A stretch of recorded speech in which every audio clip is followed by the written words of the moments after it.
Queridos irmãos, meus prezados amigos da TV Caminho Livre, graça e paz do Senhor Jesus, cá estamos nós mais uma vez para mais um vídeo onde procuraremos analisar e refletir sobre Gálatas. Estamos já no capítulo 3, vamos procurar analisar a partir do verso 6, já refletimos alguma coisa sobre o verso 6, mas vamos novamente citá-lo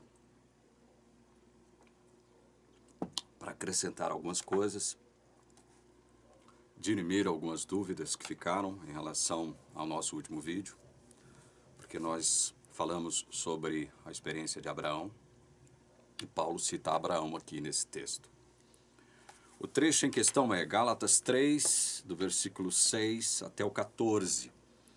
Quero deixar bem claro que nesse vídeo nós não daremos conta de refletirmos sobre tudo que seria necessário refletir nesse trecho. Mas eu quero ler o trecho todo para contextualizar. Verso 6 em diante.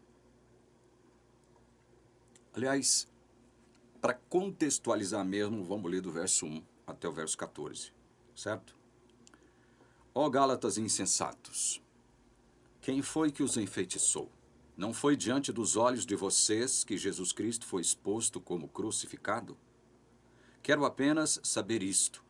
Vocês receberam o Espírito pelas obras da lei ou pela pregação da fé? Será que vocês são tão insensatos que, tendo começado no Espírito, agora querem se aperfeiçoar na carne? Será que vocês sofreram tantas coisas em vão? Se é que, na verdade, foram em vão. Aquele que lhes concede o Espírito e que opera milagres entre vocês, será que ele o faz pelas obras da lei ou pela pregação da fé? É o caso de Abraão, que creu em Deus, e isso lhe foi atribuído para justiça. Saibam, portanto, que os que têm fé é que são filhos de Abraão. Ora, tendo a Escritura previsto que Deus justificaria os gentios pela fé, pré-anunciou o Evangelho a Abraão, dizendo: em você serão abençoados todos os povos. De modo que os que têm fé são abençoados com o crente Abraão. Pois todos os que são das obras da lei estão debaixo de maldição, porque está escrito: maldito todo aquele que não permanece em todas as coisas escritas no livro da lei para praticá-las. E é evidente que pela lei ninguém é justificado diante de Deus, porque o justo viverá pela fé. Ora, a lei não procede de fé, mas aquele que observar os seus preceitos, por eles viverá. Cristo nos resgatou da maldição da lei, fazendo-se ele próprio maldição em nosso lugar. Porque está escrito: maldito todo aquele que for pendurado em madeiro, para que a bênção de Abraão chegasse aos gentios em Cristo Jesus, a fim de que recebêssemos pela fé o Espírito prometido. Muita coisa, né? Muita coisa para ser discutida com esse trecho da palavra de Deus aqui de Gálatas. Bom, Abraão é evocado. Por que Abraão é evocado? Para deixar claro uma coisa, que a justificação, ou seja, salvação, quando a Bíblia fala de justificação, ela está falando de salvação. Estou simplificando as coisas aqui, estou mascando, né? Então, a justificação, ou seja, a nossa salvação, ela só se concretiza pela fé Fé no que ou em quem? Em Cristo e em sua graça. Compreendam isso. Fé em Cristo e em sua graça.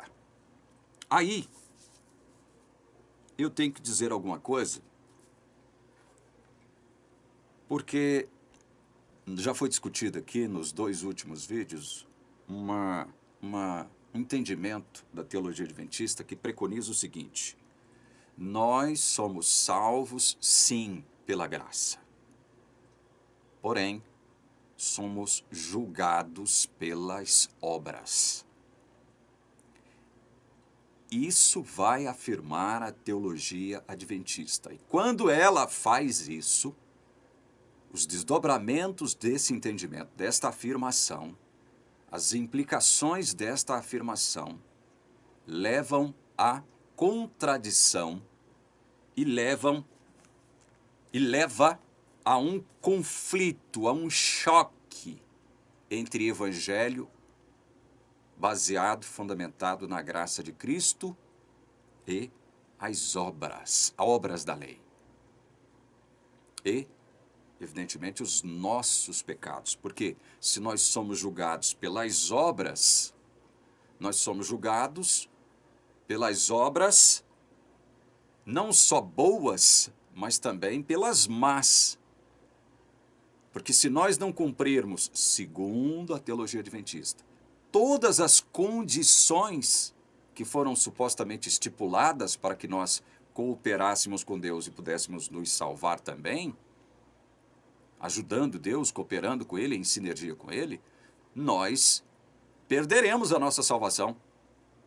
E as nossas obras más, elas superarão em quantidade e qualidade as nossas obras boas, obras da lei, consideradas, que porventura possam ser consideradas obras boas, não? Então eu tenho que dizer algo relacionado a essa graça, que a igreja adventista nunca entendeu, a teologia adventista nunca entendeu. E é o seguinte: se a graça de Deus foi a solução dele, foi a solução encontrada por ele, Deus Pai, Deus Filho e Deus Espírito Santo, para o meu pecado, como é que o meu pecado poderia anular a graça desse mesmo Deus? Eu vou repetir. Pare e pense sobre esse argumento que eu estou lançando aqui agora para você, meu irmão, minha irmã adventista. Estou fazendo isso com muita tranquilidade, sem ferir a sensibilidade dos seus tímpanos. Calmo, sereno e tranquilo. Pare e pense, eu vou repetir. Se a graça foi a solução de Deus para o meu pecado, como meu pecado poderia anular a graça de Deus? Você está entendendo? Se a graça foi aquilo que Deus concebeu para resolver o problema do meu pecado, e quando eu digo o meu pecado, aí estão incluídos todos os meus atos pecaminosos, tá? Não estou querendo dizer com esse singular do meu pecado que o meu pecado é só um. Não. Eu estou, ao me referir singularmente ao meu pecado, como os meus atos pecaminosos, todos eles.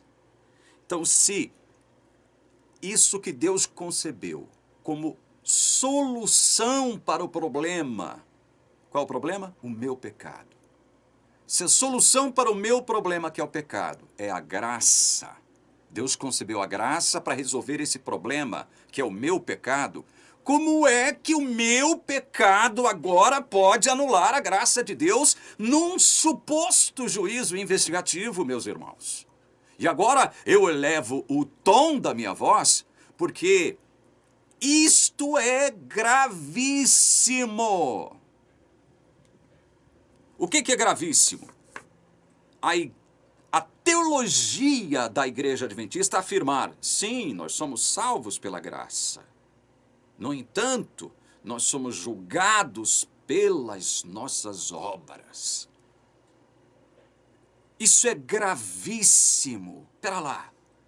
Se a graça de Deus foi aquilo que Ele concebeu para tratar do meu problema, que é o meu pecado, Ele concebeu graça para tratar desse problema, para resolver esse problema, para me curar dessa doença. Como é que agora o meu pecado poderá anular aquilo que Deus concebeu justamente para tratar dele, para resolver ele?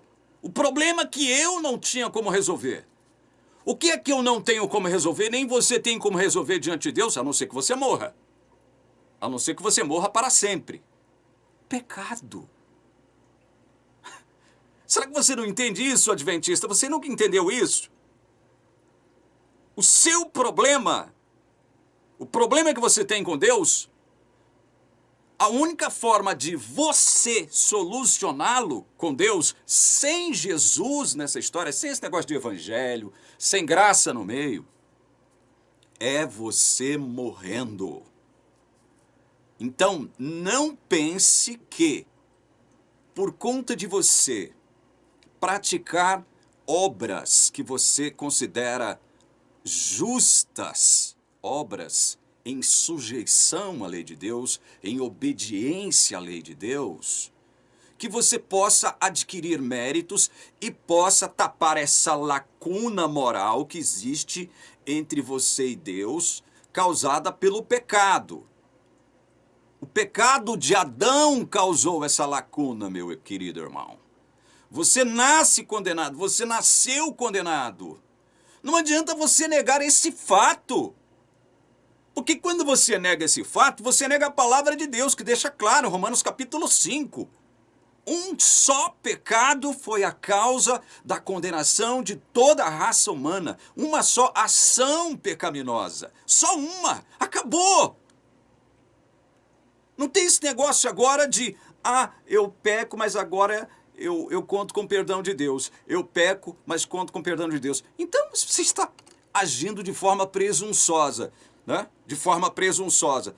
Não, irmão, não é de forma presunçosa porque eu peco, mas não é porque eu quero. Meu irmão, perdão de Deus, perdão. Veja, o perdão existe não para inocentar o culpado. Perdão só existe por causa da graça desse mesmo Deus. A graça desse mesmo Deus. E a graça desse mesmo Deus, lá na eternidade, quando ele elabora essa ideia chamada evangelho, preconiza que alguém teria que obrigatoriamente substituir você na penalidade do pecado, do seu pecado. Qual é a penalidade para o pecado? O salário do pecado é a morte. Não é essa morte natural aqui que nós morremos, não. É a morte eterna. Essa morte natural, pela qual todos nós deveremos passar, se Jesus não voltar antes, ela também é consequência do pecado. Agora, quando Paulo fala que o salário do pecado é a morte, quando Deus, lá no Gênesis, deixa claro para Adão e Eva, olha, não coma do fruto dessa árvore aqui, porque no dia em que vocês comerem, morrendo, vocês morrerão. Vocês serão condenados à morte eterna. Foi isso que aconteceu. Comeram e estava toda a raça condenada. Paulo trata disso em Romanos capítulo 5. Então, antes de considerar justificação, antes de considerar salvação, considere as razões pelas quais você nasce condenado nesse mundo. Para a teologia adventista, Não. Você nasce numa condição de...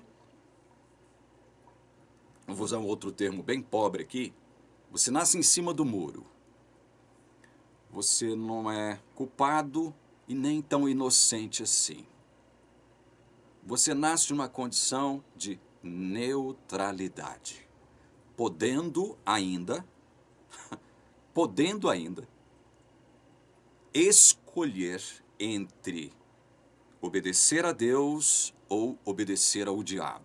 Segundo a teologia fraca, pobre, miserável, mentirosa da Igreja Adventista, é isso. Você nasce numa condição de neutralidade, em cima do muro, para que quem não tenha a familiaridade com as tecnicalidades teológicas possa entender melhor. Em cima do muro. Para a teologia adventista isso acontece, mas não é isso que a Bíblia diz. A Bíblia deixa muito claro uma coisa: você foi alcançado por essa graça, que foi aquilo que Deus elaborou, concebeu, para resolver o problema do seu pecado. Em que condição você estava para Deus? Olha, aí depois de Gálatas tem Efésios. Abra comigo no capítulo 2 e leia o verso 1. Ele lhes deu vida quando vocês estavam o quê?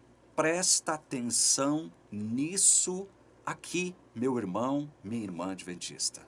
Presta atenção nisso. Ele lhes deu vida quando vocês estavam vivos. Lógico que não, né? Ele lhes deu vida quando vocês estavam mortos em suas transgressões e pecados. Significa o quê?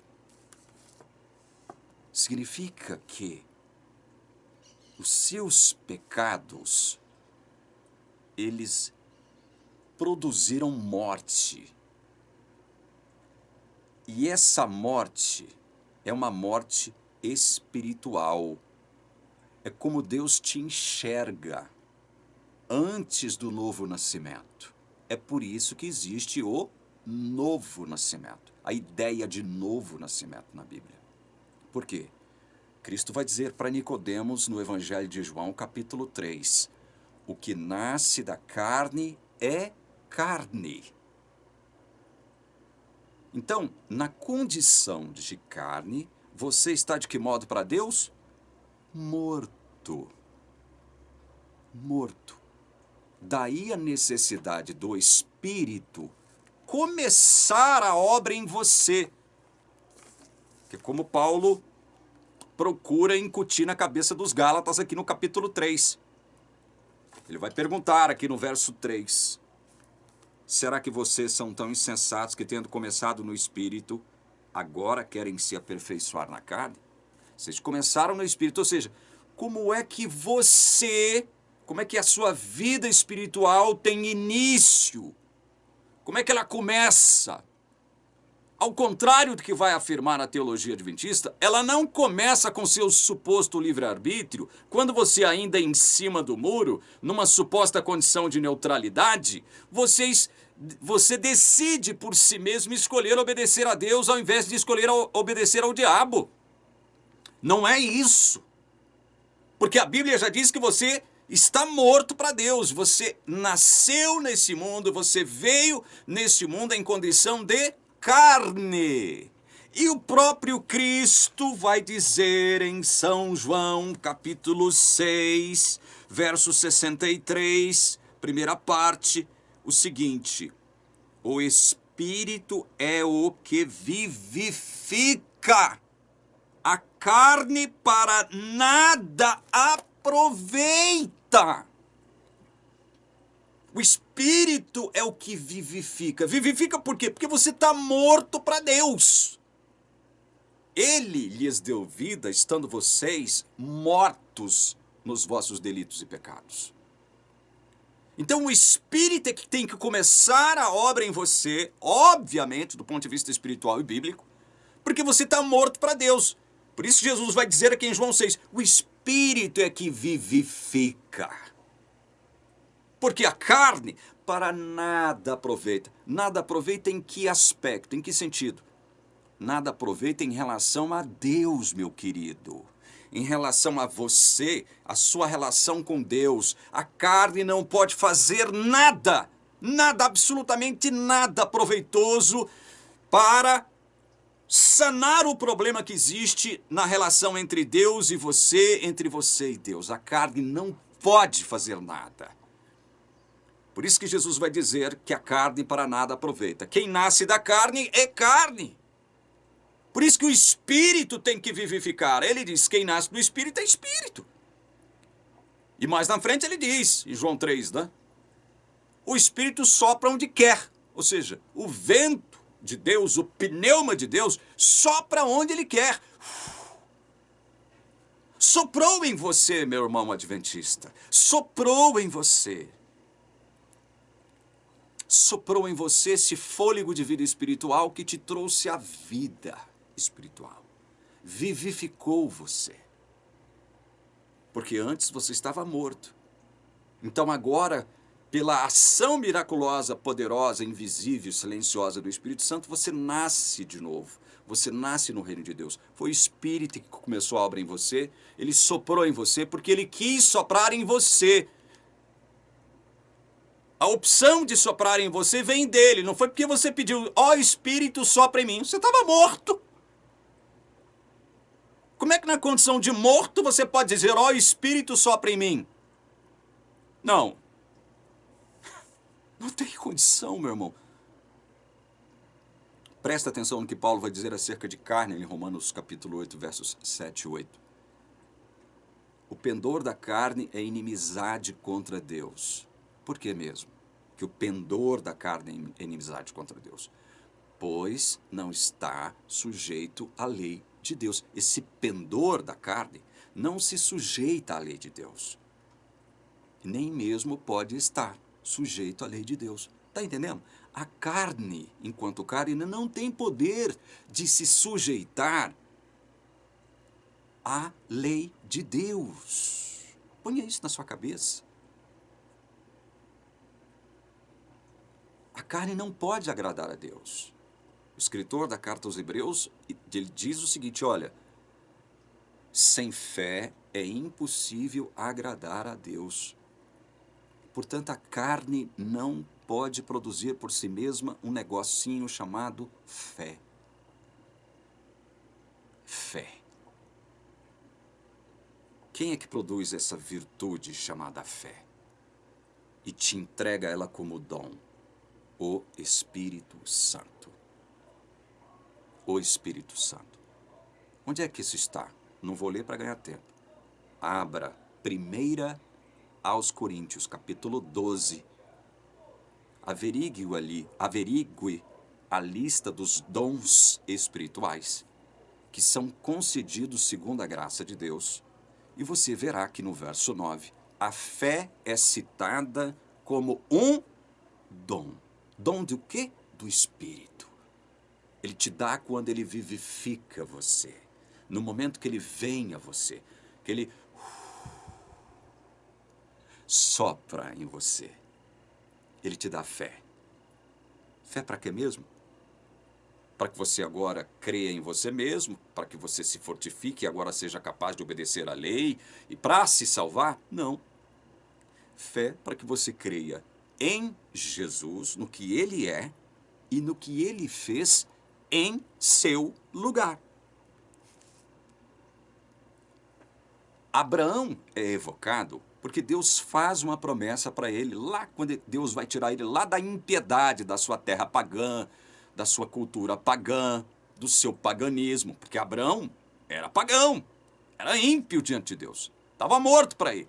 Deus então vem a Abraão e não pede licença para prometer, fazer as promessas que ele fez para Abraão. Ele não pede licença para Abraão, ele não diz, Abraão, eu tenho uma proposta para te fazer, caso você aceite. Não. Deus já chega e dizendo o seguinte, não de forma coercitiva, né? Ele já chega dizendo o seguinte, Abraão, sai da tua terra, saia da tua parentela e saia da casa do seu pai. Vá. Vá, porque eu vou te mostrar para onde que eu quero que você vá. Eu quero que você vá para um determinado lugar que eu vou te mostrar. Sai, Abraão. Sai daqui. Eu vou fazer de você uma grande nação. Em ti serão benditas todas as famílias da terra. Abraão recebe essa promessa. Ele recebe isso. Só que lá na frente, pelo fato dele se casar com uma mulher estéril e que já estava velha, alquebrada pelo tempo, né? Já num estado de decrepitude física, biológica, ele percebe que a promessa de Deus pode falhar porque ele ainda não tem um filho.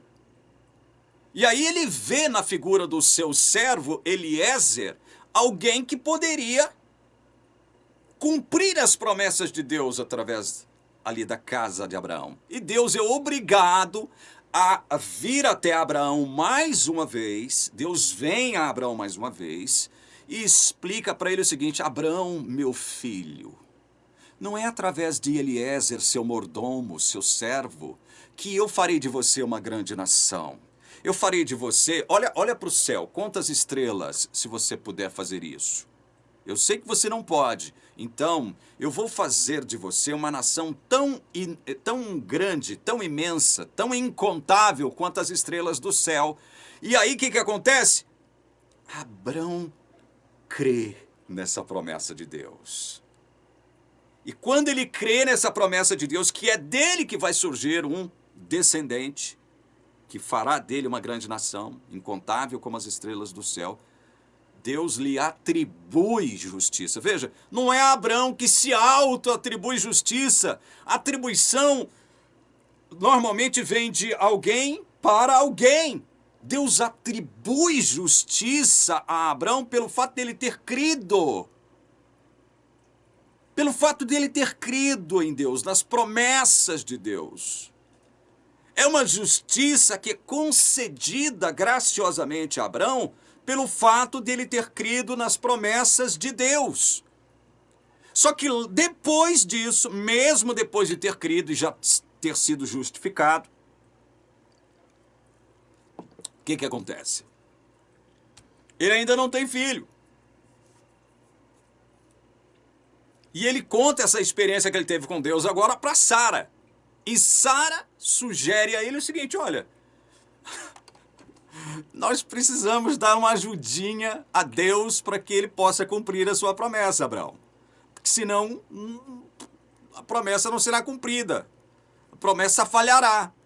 Então eu tenho uma ideia aqui, Abraão. Vai lá, coabita com a nossa escrava Agar, porque ela é fértil. Ela poderá lhe dar um filho.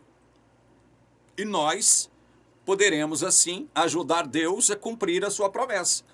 Abraão, já justificado por Deus, ele vai lá, aceita a sugestão de Sara e coabita com a sua escrava. Nós conhecemos a história, por isso que eu não estou lendo lá, para ganhar tempo aqui. E nós conhecemos o final dessa história, né? O início, o meio e o fim dessa história, né? Abraão tem com Agar um filho, que é o seu primogênito, Ismael.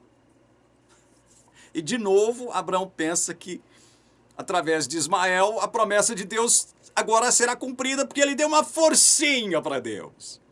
Ele trabalhou em sinergia com Deus. Sob sugestão da sua esposa Sara, Abraão foi lá e, em sinergia com Deus, gerou um filho com a escrava. E agora as promessas de Deus podem ser cumpridas porque Abraão fez a parte dele, a parte que lhe cabia, para que as promessas de Deus se cumprissem sobre ele.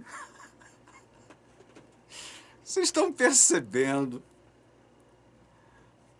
através dessa ação de Abraão, coabitando com a sua escrava Agar, gerando um filho, querendo ajudar Deus a cumprir a sua promessa. Vocês estão percebendo alguma coisa semelhante com esse espírito legalista que impera dentro da igreja adventista. Vocês estão percebendo uma semelhança? Isso não é mera coincidência. É o que está acontecendo na igreja adventista desde o seu início, desde o início da sua história. Os adventistas começaram no Espírito, nunca aprenderam que começaram pelo Espírito, nunca tiveram essa consciência de que foi o Espírito que começou tudo neles, e agora eles estão se aperfeiçoando na carne. Não, nós somos salvos pela graça, sim. Sim, a graça. Somos salvos pela graça. Mas como a gente não pode se acomodar, a gente não pode dormir em berço esplêndido, e se a gente ficar dando ênfase à graça, os irmãos vão dormir, então nós temos que afirmar o outro lado dessa equação, que é, somos julgados pelas obras. Somos salvos pela graça, sim. Graça é um negócio maravilhoso. Jesus nos salvou, mas nós podemos ser julgados pelas obras, e aí, meu irmão, nós podemos perder a salvação. Então, o que tem que acontecer com esse negócio de ser julgado pelas obras? É pelas obras que você vai cumprir determinadas condições, aí eu estou usando uma expressão adventista, para que você, em sinergia, possa trabalhar com Deus e conquistar a sua salvação. Você tem que trabalhar com Deus. Você não vai fazer tudo. Deus vai fazer uma parte e você vai fazer outra. E se você deixar de cumprir a sua parte, não haverá salvação em você. Porque você tem que trabalhar em cooperação com Deus, em conjunto com Deus, em associação com Deus. Senão, as promessas de Deus não se cumprirão em você. O que foi que Abraão fez? Não foi a mesma coisa? Quando ele coabita com Agar, aceitando uma sugestão da sua esposa Sara, quando ele aceita a sugestão de Sara, para Deus a ideia passa a ser dele. Ele aceitou a sugestão de Sara. E ele foi lá e ele coabitou com Agar. Então, meus queridos, Abraão trabalhou em sinergia com Deus, tendo na mente a ideia de que ele precisava fazer isso para que as promessas que Deus fizera pudessem se cumprir. E de novo, Deus é obrigado a dizer para Abraão que aquela ajudinha que ele havia dado para Deus é inaceitável. Inaceitável. Deus tem que vir novamente a Abraão, corrigi-lo e dizer o seguinte: Abraão, meu filho, cabeça dura, quando é que você vai aprender? Quando, Abraão, que você vai aprender? Quando é que você vai aprender que para que eu possa cumprir as promessas que eu fiz em relação a você, eu não preciso da sua ajuda, Abraão? Quando é que você vai aprender, Abraão? Nesse mesmo período, no próximo ano, eu virei a você e Sara terá um filho, Abraão. De novo, Deus agora é obrigado a intervir, porque a coisa ficou mais grave, mais séria. Mais grave, mais séria, por quê mesmo? Porque o senhor Abraão tentou ajudar Deus, tentou trabalhar em sinergia com Deus, tentou colaborar com Deus, tentou trabalhar em associação com Deus para conquistar a sua salvação. Então Deus tem que acudir Abraão, tem que intervir de forma grave, direta na vida desse homem, que já era um filho dele, para dizer isso: Abraão, meu filho, eu não preciso da sua ajuda, eu não preciso do seu servicinho sujo, imundo, isso que você fez para mim aí é trapo de imundícia, Abraão. Não preciso do seu trabalho, Abraão. O que eu estou fazendo por você e para você é em função da minha graça que eu decidi entregar a você, Abraão. Lembre-se que eu fui te buscar lá no meio da impiedade, do paganismo. Você não era nada para mim, Abraão. Fui eu que fui até você, meu filho. Eu sou Deus, meu filho. Para com essa história de querer me ajudar. Você começou no espírito e agora está querendo terminar na carne, Abraão. Para com isso, igreja adventista. Para com isso. Para com isso. Por isso é que Paulo cita Abraão aqui. Creu em Deus e isso lhe foi atribuído para a justiça. De novo eu tenho que ler, porque surgiram muitas dúvidas e já recebi muitas críticas quando eu falo em Abraão. De novo eu tenho que ler o que Paulo diz aqui, acerca de Abraão em Romanos 4, versos 4 e 5. 3, 4 e 5. Pois o que diz a Escritura? Ela diz, Abraão creu em Deus e isso lhe foi atribuído para a justiça. 4. Ora, para quem trabalha, o salário não é considerado como favor, mas como dívida. Mas para quem não trabalha, porém crê naquele que justifica o ímpio, a sua fé lhe é atribuída como justiça. O que Paulo está querendo dizer com tudo isso aqui? Por que ele fala aqui de trabalho quando ele fala acerca da história, da experiência de Abraão? Ele fala de trabalho, ele fala de salário, ele fala de dívida. Ele fala, o que mais aqui? De favor.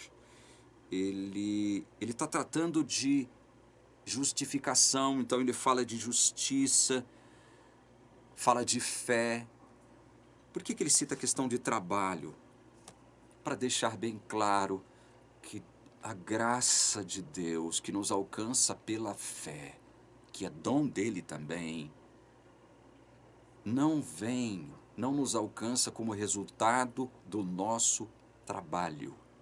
A nossa salvação, a nossa justificação não nos alcança, não nos chega, essa atribuição de justiça que Deus acredita sobre nós, não chega pelo nosso trabalho, não chega pelas nossas obras, não chega por obras da lei, porque se chegasse, Deus estaria em dívida para conosco. Deus teria que nos pagar um salário, porque nós trabalhamos, ainda que em sinergia e cooperação com Ele. Vide o caso de Abraão, o que foi que aconteceu? Deus é obrigado a chegar para Abraão e dizer, Abraão, também não é por Ismael que eu farei de você uma grande nação. Porque Ismael são suas obras, é o fruto da sua obra, é fruto do seu trabalho, é fruto das suas ações, e isso fede a trapo de imundície para mim. Isso é inaceitável, Abraão. Então, quando você, adventista do sétimo dia, pensa que, sim, nós somos salvos pela graça, mas agora nós temos que nos santificar, porque senão Deus, no juízo investigativo, vai riscar o nosso nome do livro da vida e nós estaremos perdidos. Nós somos julgados pelas obras, irmãos. Para com isso, meus queridos. Vocês não entenderam nada de evangelho. Vocês ainda não entenderam o que é graça. Vocês, assim como Abraão, no caso de Agar e Ismael, estão querendo produzir pequenos Ismaéis por aí. Você, quando pensa que com as suas obras você vai ajudar Deus, trabalhar com Ele em sinergia com Deus, o que você está gerando é um Ismael na sua vida. É um Ismael. Porque se você trabalha e gera um Ismael e Deus aceitasse isso, Ele teria que aceitar Ismael. Ou seja, você teria que receber. Por isso que Paulo fala de trabalho. Olha, para quem trabalha, o salário não é considerado como favor. Trabalho e graça, no quesito salvação, no quesito justificação, são conceitos mutuamente excludentes. Um exclui o outro. Não há como você considerar sinergia e graça ao mesmo tempo. Não, somos salvos pela graça, mas julgados pelas obras. Para com isso, meu irmão. Paulo evoca aos Gálatas a figura de Abraão para deixar claro uma coisa: que a sua justiça não é sua, propriamente dita. Foi Deus que creditou justiça ao seu nome. E essa justiça pertence originalmente ao Filho dele, chamado Jesus, sobre quem Deus fundamentou a ideia de evangelho, de justificação, de salvação pela graça. Então, isso só te alcança quando você crê nisso. Não é porque você é santinho aos olhos de Deus, porque você é um cristão obediente, não é porque você devolve o dízimo, não é porque você guarda o sábado, não é por nada disso, meu irmão. Ponha isso na sua cabeça. Você transgride, você peca. Deus fez provisão para todos os seus pecados, muito antes de você nascer. Deus já fez provisão pelos seus pecados, porque Ele não inocenta o culpado. Ele não inocenta o culpado. Por isso, perdão é um fruto da graça. Mas só existe perdão para você porque alguém assumiu a sua penalidade. Assumiu a sua culpa e a pena que eram devidas a você. Por isso há perdão. Então Deus não inocenta culpado. Ele pune os seus pecados numa outra pessoa que se chama Jesus Cristo. Tá entendendo, meu irmão? Se você crê nisso, se você creu verdadeiramente nisso, e crê agora, porque eu estou explicando para você, aceite o fato de que você já está justificado, como aconteceu com Abraão. Aceite isso. E quando, veja, palavras da Bíblia, leia Romanos, do 28 ao 30. E quando você é justificado por Deus, não por você mesmo, Ele já te glorifica diante dEle. Não é que Ele te torna pecador quando Ele te declara justo. Quando você é justificado por Deus, Ele está declarando que agora, diante dEle, você é justo. Acabou! Você é justo diante de Deus. Você foi adotado na família de Deus. Você é filho dEle agora. Você está na mão dEle. Da mão dEle, diz Jesus em João 10, 28 e 29, que ninguém pode tirar. Você já foi justificado. Então, Deus te glorifica ali nesse exato instante. A glorificação é o fim de um processo de justificação, de salvação, meu querido irmão. Isto se dá quando você crê verdadeiramente em quem Jesus é e no que Ele fez por você. Então para com esse negócio. Para com essa ideia de dizer o seguinte, de aceitar o que vem dessa teologia falida, corrupta, mentirosa, antibíblica, que é a teologia adventista no que diz respeito ao evangelho. Para de crer nesse negócio, sim, nós somos salvos pela graça, mas julgados pelas obras. Para com isso, meu irmão. Você é salvo pela graça, pronto e acabou. Suas obras poderão aumentar o seu mérito diante de Deus, para que Ele possa selar a sua salvação? Não, porque você já foi salvo. Já foi, inclusive, glorificado. Ou você não crê na palavra, irmão? Aí vem uns imbeciloides, vem uns medíocres dentro da igreja adventista e prega o que eu vou mostrar para vocês rapidinho, para encerrar o vídeo. Rapidinho, vou mostrar para vocês aqui. Só para que vocês tenham ideia de como isso é pernicioso, prejudicial. Eu vou mostrar um áudio de alguns segundos. Eu não sei se a pessoa que estava pregando dentro de uma igreja adventista é ancião ou não sei o que ele faz na igreja. Só sei que ele estava pregando na igreja num sábado de manhã. Escute isso aqui. Esse é o centro cerne da mensagem. Teme a Deus. dai-lhe glória e o adore. Eclesiastes 12:13 fala que de tudo que se ouviu a conclusão é esta: tema a Deus e guarde os seus mandamentos, porque isto é o dever de cada pessoa. Temer a Deus, guarde os mandamentos. Observe os mandamentos de Deus. Hoje, uma grande parte do mundo cristão fala que os mandamentos foram abolidos na cruz. Ora, mas então eu posso roubar? Não, pode roubar. Ah, então eu posso adulterar? Não, não pode adulterar. Ah, então eu posso... O que eu posso? Não, você pode tudo, menos guardar o sábado não precisa mais. É ilógico, irmãos. As pessoas, elas no seu próprio argumento, elas ficam sem argumentos. Porque a Bíblia é muito clara. Temer a Deus é guardar os seus mandamentos. Cristo veio para cumprir a lei. E se ele não viesse para cumprir a lei, ele não precisaria estar vindo, porque posso tudo. Para que Jesus veio então? Não precisa ele ter vindo a primeira vez. Na verdade, não precisaria nem ele voltar. Se eu posso tudo, já estou salvo, né? Como diz o Salmo, uma vez salvo, salvo para sempre. Então não precisa a sua vida mudar. Não precisa você fazer mais nada, porque você já está salvo.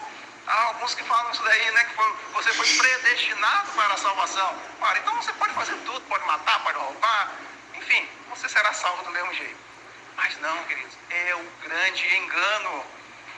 Satanás quer enredar as pessoas, enganar as pessoas. Temer a Deus e dar-lhe glória, como nós damos glórias a Deus.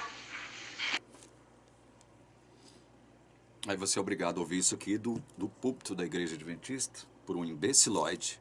Não estou falando que esse irmão não é de Deus, não estou falando que ele não está salvo, não estou falando que ele é infiel. Coitado, é um medíocre. Fala sobre coisas que ele nunca entendeu. Primeiro fala de lei, nunca entendeu o papel da lei. Nunca entendeu o papel dos mandamentos na vida cristã. Nunca entendeu. Nunca entendeu o papel de Cristo quando a Bíblia afirma que Cristo veio cumprir a lei. Nunca entendeu. Nunca entendeu. O ideal de Deus é que nós observemos os seus mandamentos. Sim. Esse é o ideal de Deus. Qual foi o calvinista, o teólogo reformado, que disse o contrário? Eu queria perguntar para esse irmãozinho medíocre, pobre, coitado. Coitado. Fala do que não sabe. É um ignorante, um iletrado do ponto de vista bíblico. Não sabe o que está falando. Vem falar mercadoria diante de um povo sedento pelo Evangelho. Aí eu gostaria de ler para o irmão, se eu estivesse na frente dele, primeiro que eu diria isso: olha, irmão, guardar os mandamentos é verdade, é o dever de todo homem, e esse é o ideal de Deus para nós.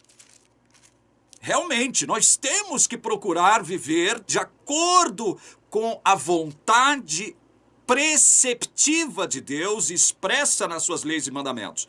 Agora, isso não significa que para me salvar, para garantir a minha salvação, para completar a minha salvação, que já está completa, eu preciso guardar mandamentos, ou guardar lei, ou guardar normas, ordenanças, guardar sábado. Isso você não entendeu, irmãozinho. Irmãozinho, você não entendeu ainda nada sobre lei, você não entendeu nada sobre evangelho, você não sabe nada de graça, muito menos de predestinação, porque você não estudou esse assunto muito profundo, objeto de controvérsias e discussões ao longo de centenas de anos. Você nunca entendeu isso, irmãozinho. Quer falar do que não sabe? Com ar professoral? Criticando os cristãos de outras denominações, porque é isso que a Igreja Adventista faz. Isso é grave, isso é sério. É um cego tentando guiar outro cego. Eu queria ler para esse irmãozinho e tentar fazer ele entender rapidinho aqui, viu, irmãozinho? Eu vou ler para você rapidinho aqui. 3 textinhos rápidos. Romanos 8, 28, 29 e 30. Sabemos que todas as coisas cooperam para o bem daqueles que amam a Deus. Todas as coisas, irmãozinho. Todas as coisas que acontecem na sua vida, caso você creia verdadeiramente em Jesus, irmãozinho. Todas as coisas que acontecem na sua vida, se você crê realmente, verdadeiramente em Jesus, acontecem para o seu bem. Inclusive as coisas ruins. As coisas más que provocam dor, que provocam sofrimento, aflição, até isso serve para o seu bem. Sou eu que estou falando, irmão? Não, a Bíblia, irmão. Você crê na Bíblia, irmão? Você crê no livro de Romanos, irmãozinho? Que gosta de falar em lei, que gosta de ficar esfregando os mandamentos para as igrejas evangélicas, só para enfiar a goela abaixo delas a questão do sábado. Guarde o sábado para você mesmo, irmão. Para com esse negócio. Então, sabemos que todas as coisas cooperam para o bem daqueles que amam a Deus, daqueles que são chamados segundo o seu propósito. Então, quando Deus tem um propósito de salvar você, ô irmãozinho, Ele vai lá e te chama. É propósito dele, não é seu. Não é seu propósito que determina o chamado de Deus sobre você, não. Ô irmãozinho, ignorantezinho, burrozinho, tolinho, vá aprender com a palavra de Deus, irmão. Para de querer ensinar aos outros aquilo que você não sabe. Verso 29. Pois aqueles que Deus de antemão conheceu, Ele também predestinou. Olha aqui, ô irmãozinho, presta atenção nisso aqui, irmãozinho, querido. Presta atenção nisso aqui. Aqueles que Deus de antemão conheceu, Ele também predestinou para serem conformes à imagem de seu Filho. Você consegue entender isso aqui, irmãozinho? Com relação à predestinação, que não tem nada a ver com essa bobagem que você acabou de citar. Acabou de citar aqui no áudio, né? Porque você já pregou isso. Infelizmente, você produziu mais um estrago na membresia desse templo, dessa igreja aí, né? Ao dizer tanta bobagem. Não é mesmo? Você prestou atenção no significado disso aqui? Deus predestinou para serem conformes à imagem de seu Filho. Então, irmãozinho, põe uma coisa na sua cabecinha torta, nesse cérebrozinho de minhoca que você tem aí. Põe uma coisa na sua cabeça, irmão. Que a predestinação, o propósito primordial dela, além de salvar, é fazer com que todos nós que fomos predestinados, chamados segundo o propósito dele, nos conformemos à imagem de Jesus. Isso não é santificação, não, ô irmãozinho ignorantezinho, sem instrução. Isso não é santificação, não? Esse processo, porque é um processo, não é assim que nós nos tornamos imagem de Jesus. Não é como se Deus pegasse uma varinha de cordão e... Pronto, meu filho, você já se tornou justo e agora você se parece com Jesus. Não é assim, não é, irmãozinho? Então esse negócio de se conformar com a imagem de Jesus é propósito do que mesmo, irmãozinho? Segundo a Bíblia, que você afirma, na qual você afirma crer, mas não crê. Você escolhe partes para crer, até porque você não entende, né? Muito daquilo que você lê aqui você não entende, né, irmãozinho? E aí, quer assumir o púlpito da igreja com ares de mestre e de doutor e ensinar aquilo que você não sabe, aquilo que você desconhece. Predestinação tem o propósito de nos salvar e, salvando, fazer com que nós nos conformemos à imagem de Jesus. Não tem nada a ver com esse negócio. Então Deus predestinou, eu já estou salvo, eu posso tudo. Posso matar, posso mentir, posso adulterar, posso roubar. Né, irmãozinho? De onde foi que você ouviu isso? De qual púlpito de uma igreja reformada ou calvinista que você ouviu tal estupidez? Isso é mentira, irmão.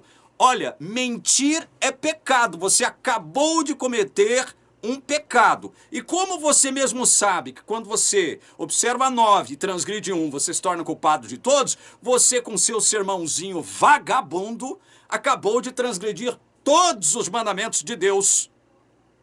Acabou de se tornar culpado por transgredir todos, porque você mentiu. Você mentiu. Primeiro mentiu em relação à palavra de Deus. Depois mentiu em relação aos demais cristãos. Para com isso. para com isso. Olha, vou encerrar esse vídeo, que já ficou longo. Meu Deus do céu. Eu não ia suportar ficar um mês frequentando a igreja adventista ouvindo tal bobagem. Ouvindo e ficando calado. Porque o irmão que gravou isso e me mandou, não vou citar o nome dele, porque eu não quero complicar a vida dele, ele está na igreja ainda. Ele ouviu isso, ouviu essa bobagem, gravou. Ainda bem que ele gravou. E ficou calado, teve que ficar calado. E ficou até o fim do culto, porque se ele sai, quando ele ouve uma bobagem dessa, ele falando comigo, né? O irmão que gravou, ele falou comigo. Não é o pregador que falou comigo, não. O irmão que gravou o pregador pregando essas bobagens. Ele falou comigo, olha, e se eu saio, depois que eu ouço uma bobagem dessa, viro as costas e saio, aí todo mundo vai me marcar. E é isso mesmo que acontece. Aí os outros começam a olhar para o irmão, que no meio do sermão do sábado sai. Aí todo mundo vai olhar, por que o irmão fulano está saindo, hein?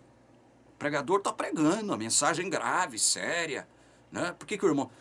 E aí já começam a rotulá-lo, a marcá-lo, a marginalizá-lo. Meus queridos, eu vou encerrar com um argumento que eu expressei no início desse vídeo. Quero perguntar à teologia adventista. Respondam para mim. Encerrando as minhas considerações, as primeiras, né, sobre Gálatas 3, do versículo 6 até o 14. Nós vamos ficar muito tempo aqui nesse trecho. Vamos ficar muito tempo aqui, tem muita coisa para discutir aqui, tá? Eu falei para vocês que nós íamos ficar algum tempo aqui nesse trecho, tá? Que é importantíssimo demais, é grave demais esse trecho de Gálatas aqui, tá bom? Mas eu vou encerrar as minhas considerações desse vídeo.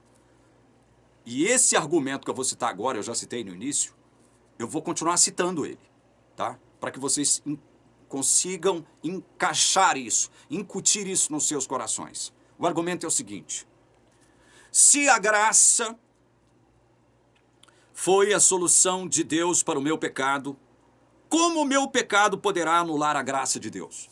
Respondam para mim. Não, somos salvos pela graça, mas julgados pelas obras. Responda para mim esse argumento aqui. Responda para mim. Responda para mim, teologia adventista. Para mim e para o mundo. Para mim e para o mundo cristão, evangélico, que vocês gostam de julgar. É isso mesmo que vocês fazem com relação ao mundo cristão evangélico.